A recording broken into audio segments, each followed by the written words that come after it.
The oral types? Oh no, oh no, oh, what am I getting myself into? Oh no. Professor Lando, what have you done? Because honestly, today, kind of vibing with like Professor Lando again. I know we've done like a bunch of like furries react to like Professor Lando and all that, but like I've kind of been really vibing with him recently, and I want to get through the rest of his catalog of like furry based videos. I don't know if that's one of the things that you know, you guys would enjoy, but fuck it, I'm enjoying it. I might as well do it. It makes me happy. Let's do another furries react. What's Professor Lando up to? Also, because I'm low on YouTube content and I don't really know where to go. Oh my god, he's doing a video talking about NFTs. Wait, he's explaining the truth about them? Holy shit. Professor Lando doing God's work and he's on our side? I love him. I mean, I should have already known since he's, you know, done videos about furries and how they're not bad at all. And most people that are normal, like normal, are like on some Ted Bundy shit sort of thing. It's really weird. But still, Professor Lando, absolute nerd. All right, what have we looked at? What have we watched so far? What in the furry catalog have we watched collectively as the being that is Twitch? We watched this one, Furry Awakening. Watch this one, The Reason Why You're Actually a Furry. Watch Hot Pokemon? Why? What do furries have to do with hot Pokemon?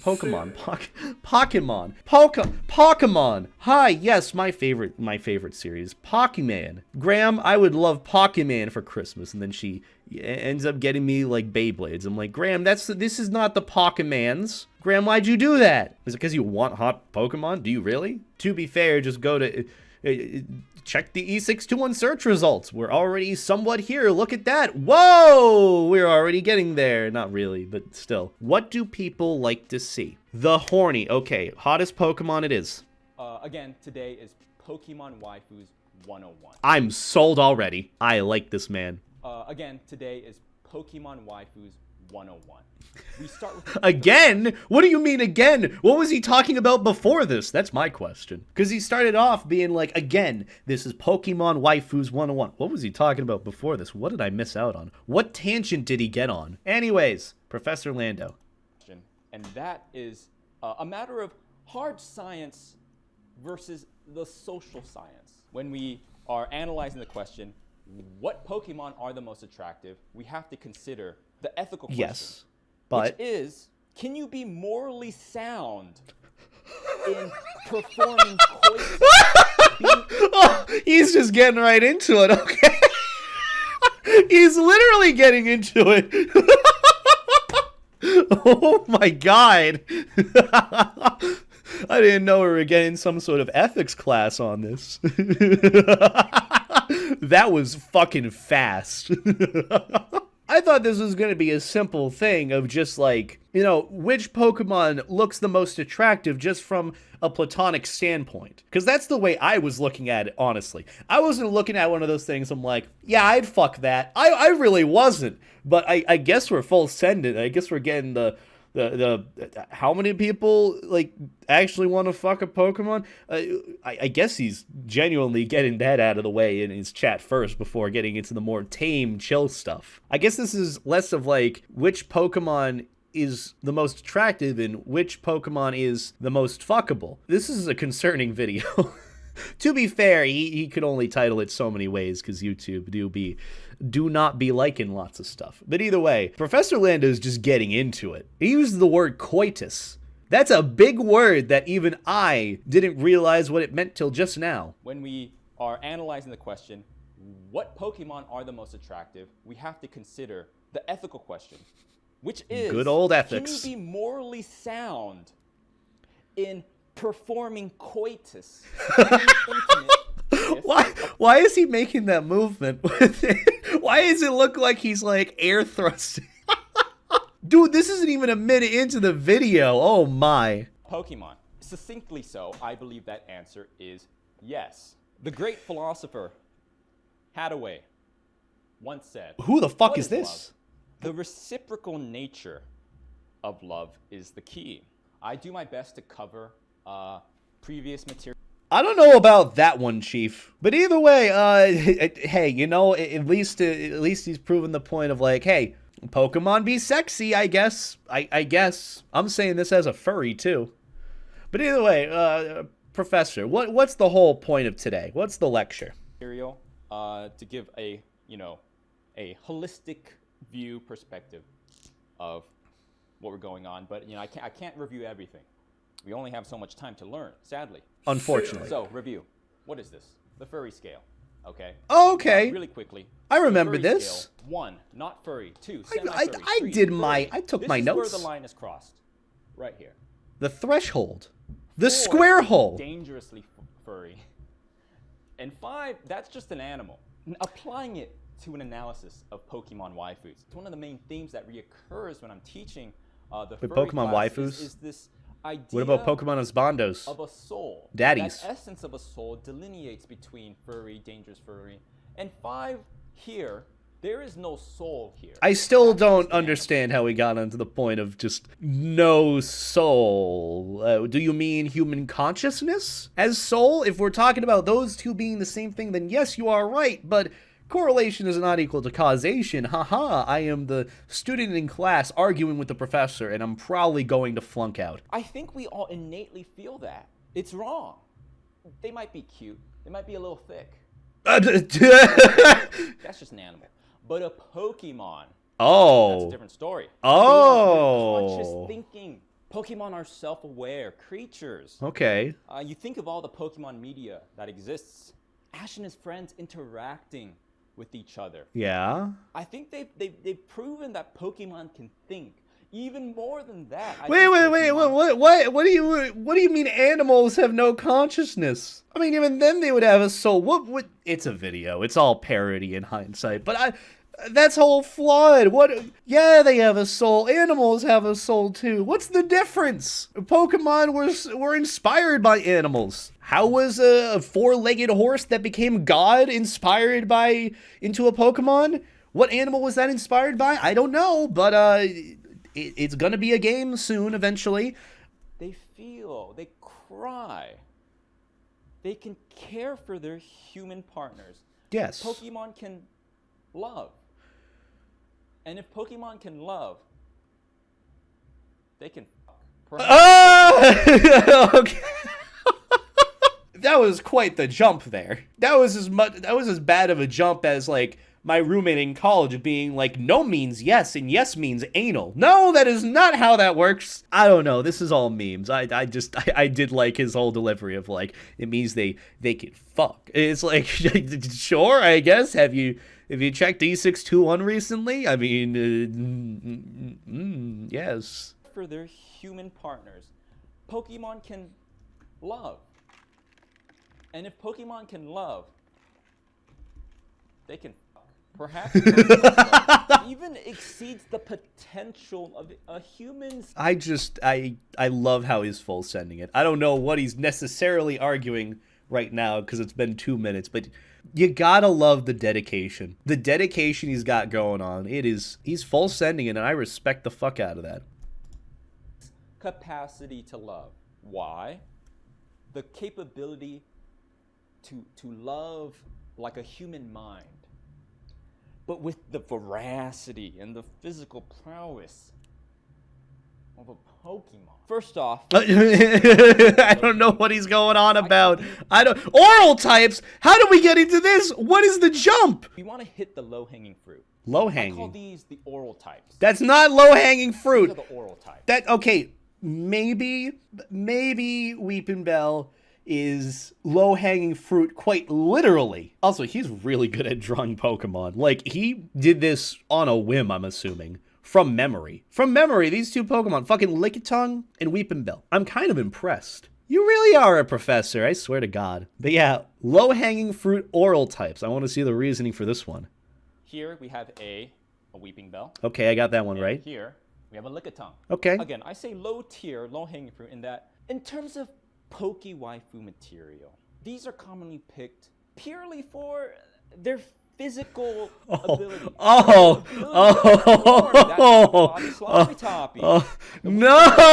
Lickitungs. These are the fleshlights of Pokemon. No! Physical, mental. No! Okay, listen. I know we were all thinking it. Like, growing up, some of us were thinking it, but he just said it. He doesn't need to full send it that hard. Yeah, I don't really know what he's going on about, but hey, Professor Lando, full sending it. These are commonly picked purely for their physical ability, for their ability to perform that Hobby Lobby sloppy top. Okay, I was not expecting those words to be put together. Also, fuck Hobby Lobby. These are the fleshlights of Pokemon. What is love? Stop this. Physical, mental. It can't just all be physical. There has to be a connection. How are you going to spend the rest of your life with a weeping bell? You won't be able to talk to it because it's... Okay. He's got a point. How are you going to live the rest of your life with a weeping bell? So I guess he's getting on to the point of, like, there's more of a connection with Pokemon than just coitus. These are the fleshlights of Pokemon. Why do What I is keep love? skipping back to that point? Physical, mental. It can't just all be physical. There has to be a connection. How are you going to spend the rest of your life with a weeping bell? You won't even be able to talk to it because its mouth is going to be so full. Something very obvious, very physical. Okay. Now we're going to go into a little more abstract area now. What do we have here? Oh! Mewtwo, Flygon. These are the plump types. It's the thickness here that really makes... I mean, I'm not really concerned with the thickness. Why are they so angry? Why are they always so angry? I mean, granted, that Mewtwo is 10 out of 10. The Flygon's also 10 out of 10. But, like, why are they so angry? And also, thick types. Those are the thickest types you can think of? Dude, I can think of even thicker Pokemon right off the bat that fill in the plump category. You heard of Goodra? No, that dragon Pokemon, which is an absolute sweetheart, which I think I have an art piece that Azume did for me of. I don't think I have the full one to that. But still, like, that's a fucking adorable Pokemon, okay? So, alright, plump Pokemon. Mewtwo, Flygon. These are the plump types. It's the thickness here that really makes you question the intent of the original designers. You really got to question that. And the key thing here is the rotundness. Yes, obviously the thighs, clearly. The thighs are the first thing that draws your attention. But might I bring your attention, class, to what I call the Pokey taint. This what? Wait, what? And there's something about it. That does something for me. It's not just the thighs. It's like it looks so soft. The Pokey taint? And it's the pear shape, right? It comes out. Okay. Oh, that's what you mean by the plump type.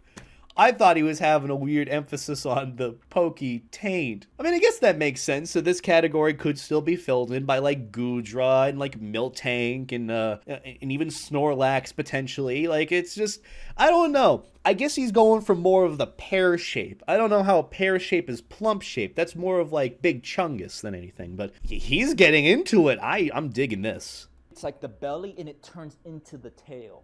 You know, there's something about, like... You know, is there? Like it is thick, yes, but there's just the fact that it's like it goes like under and through. Something sensual about it. The plump types. Oh, we're just full sending now. Okay.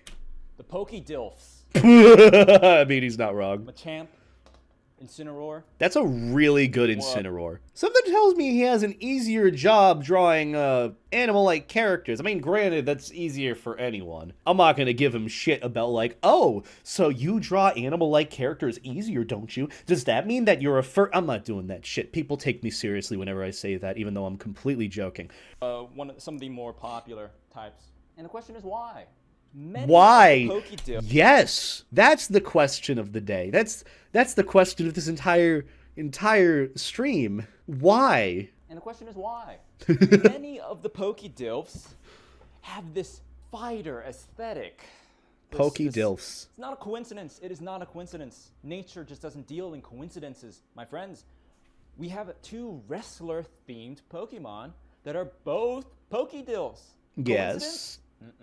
Why? Full Nelson. Do I need to say But, more? like, I thought the entirety of the world was coincidences. Nothing happens for a reason. I don't know. Something. Pokey Dilfs. Yes. We're going to move on to some specific points. So, so far for a recap, we have oral types, we have the plump types, and we have Pokey Dilfs. I don't know if this is really describing which Pokemon is the hottest. With all disciplines, there are general guidelines that the academic community at large follows. Right. But there are always exceptions.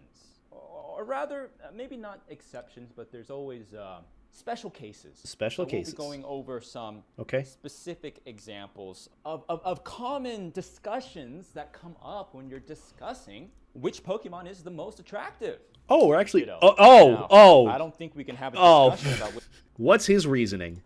which Pokemon is the most attractive.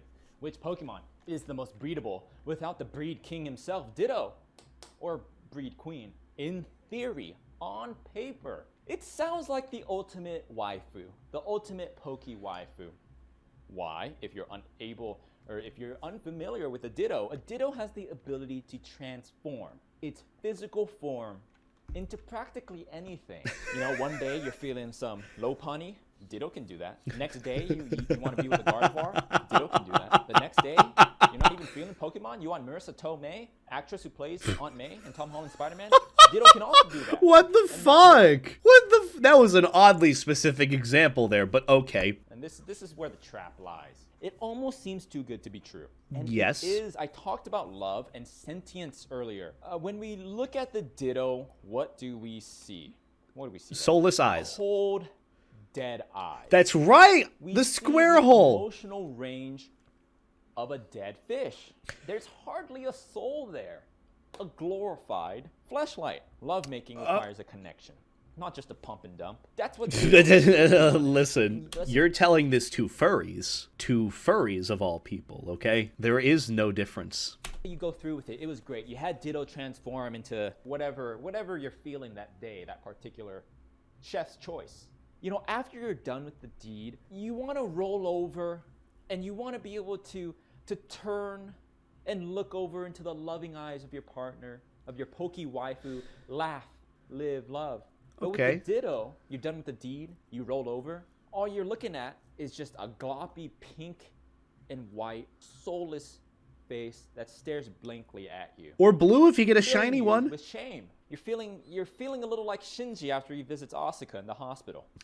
For me, Ditto is not the ultimate Poke waifu. It's a bait. And Okay. switch. No, don't Like a use that monkey's word. Wait a paw. minute. Did I get mentioned in a Professor Lando video? Oh my god. Sort of deal. If we're doing the deed with the Ditto, I need to be able to look down and see fear in its eyes. What? I need to be able to see that fear. I need to see that little glimmer. Wait, what? Of passion. I need that slight hint of doubt in their What? eyes. What? That keeps it exciting. That's what I need to get off. What? I'm actually scared. That's concerning. Ditto, I'm simply not having that. Also, might I even say that a Ditto untransformed might be better than a Ditto that has transformed. So, straight off the bat, I want to say Lopunny is another bait.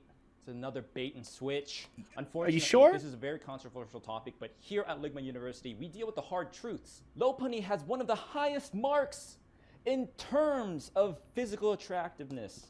Yeah. I mean, clearly. Sheesh. You see Pokemon out at the Poke Park, Sheesh. and they're walking their Lopunny, and they're like, yeah, I like that Lopunny has high base stats. It's like, who are you kidding? I know exactly what you're doing, that Lopunny, you sick. We talked about No. Seriously, Lopunny's actually a good Pokemon to use. Teach it Last Resort and give it all sort of stat boosts. You could sweep an entire team in Pokemon Showdown. I'm not even kidding. I don't know. That's just me. of love. And Lopunny is viewed as one of the most attractive Pokemon.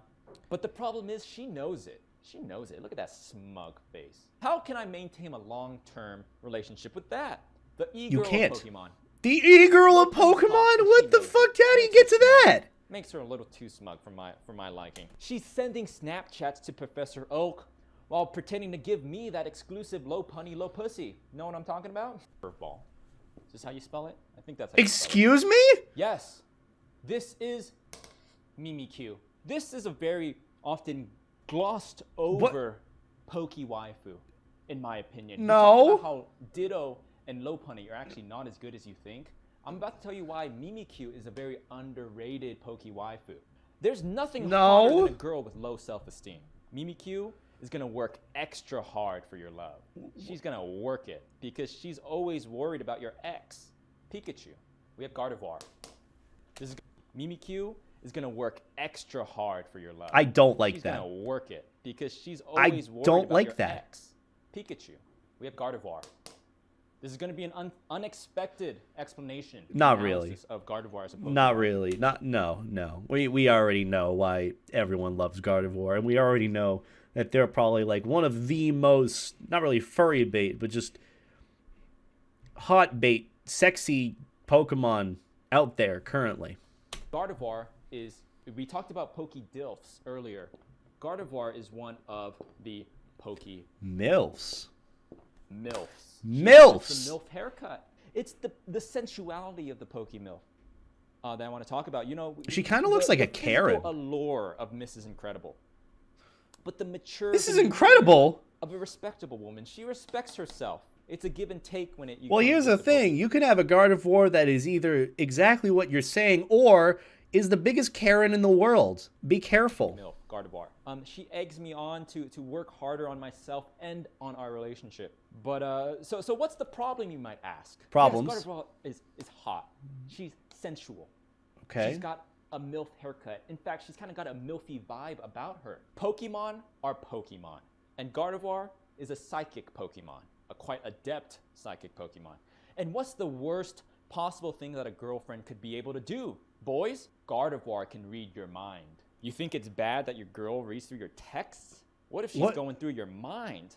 What if she's reading your subconscious thoughts? That's just a recipe for disaster.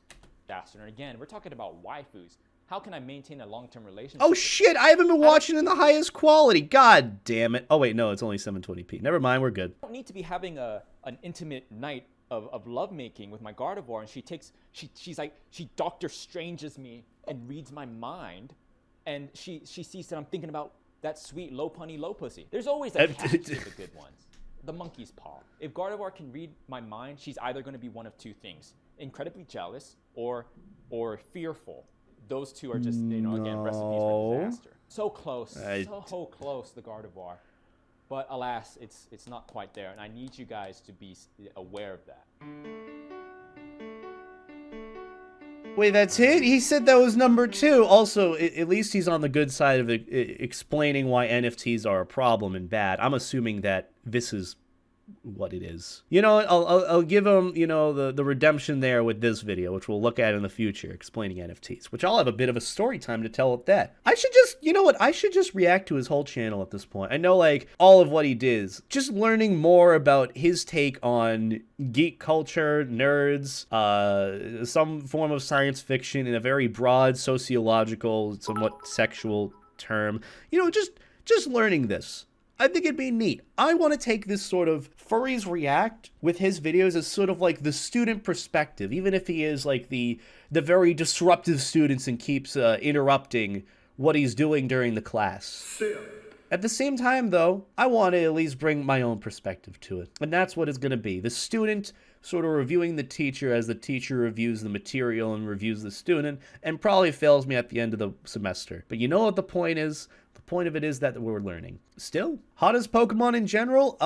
My personal opinion, if we're going for like the Pokemon that I enjoy the most, that I simp over, it's probably either Buizel, because, life jacket-esque weasel Pokemon, very cute. It's like an otter. He's adorable. But favorite Pokemon that I'd enjoy with the whole furry attractive aspect, Garchomp. Absolutely Garchomp. He's not only like a fast, like, sand shark, he looks edgy and cool as fuck, but he also looks like dad material. That's my favorite Pokemon, Garchomp, and I would 10 out of 10 love to see him in a life jacket one of these days.